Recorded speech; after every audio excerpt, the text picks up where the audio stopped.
The anime that's been coming out of 2020 has been pretty subpar, at least when it comes to new series. Sure, there were some shows that really stood out like Jujutsu Kaisen, Dorohedoro, Winter Girlfriend, Eizouken, Great Pretender, and Over the Moon for You. But honestly, these 6 animes are literally the best ones that have come out of 2020. That's basically just one standout anime per season. And because of that, I really felt like I was losing my love for anime. It's also part of why I've been dormant for months and months on my channel. However, with the winter of 2021, it relit my love and passion for anime. We've gotten so many shows that have started off so well and have so much potential, like Horimiya, Kenmano no Jiken, SK8 The Infinity, Jobless Reincarnation, and the most genius one of all of them, Wonder Egg Priority.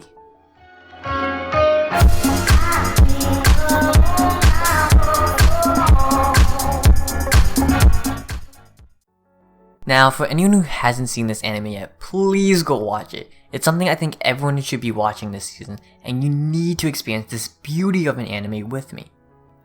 I will also extensively be talking about what's happening in the first 2 episodes, so there's also that. I don't want to spoil anyone. Okay, with that now out of the way, let's actually talk about this anime now.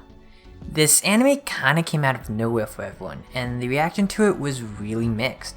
Apparently, a good amount of people said that the first episode of the anime was too random or too confusing, which I really don't understand. Like, you're entitled to have your own opinion about this anime, but you should know that that opinion is wrong, and it shows that you're a smooth-brained individual. Okay, to give the benefit of the doubt, the very beginning of the anime where all the dreamscape stuff starts happening, like, I can understand that part was a bit confusing when it was first introduced. However, I feel like everything after that was pretty easy to follow.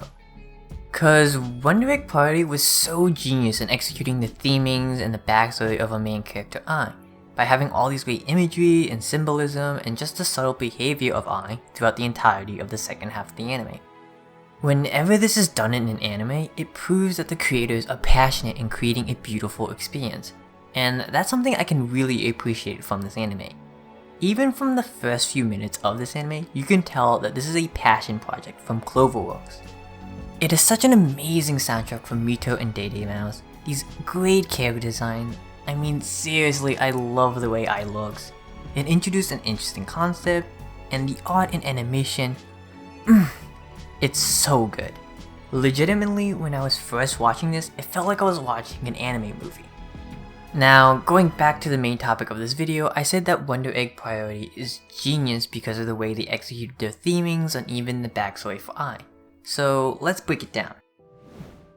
The theming of this entire anime so far is that it talks about bullying, suicide, and why it's important to have a best friend that will back you up and help fight back against the bullying. I think most people should know by now that Japan has been known to have a high suicide rate, and it's really great that this anime is talking about this topic in such a beautiful way.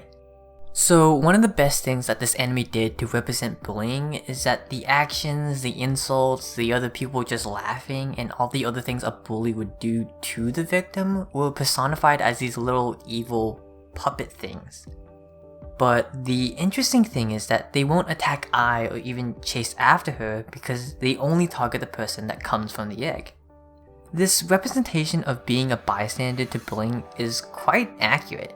The bullies won't come after you unless you're someone who's trying to help the victim. This also ties into Ai's backstory. We see that she was super reserved, and when she learns that the bullies aren't actually going after her, she decides not to accompany Kurumi anymore. Then we see Ai just feels awful about it, like she's experienced something like this before. Later we learn that she has. She lost a friend to bullying and she didn't do anything to help fight back. She just stood on the sidelines. After realizing that, she decides to change and try to become the person that can fight back.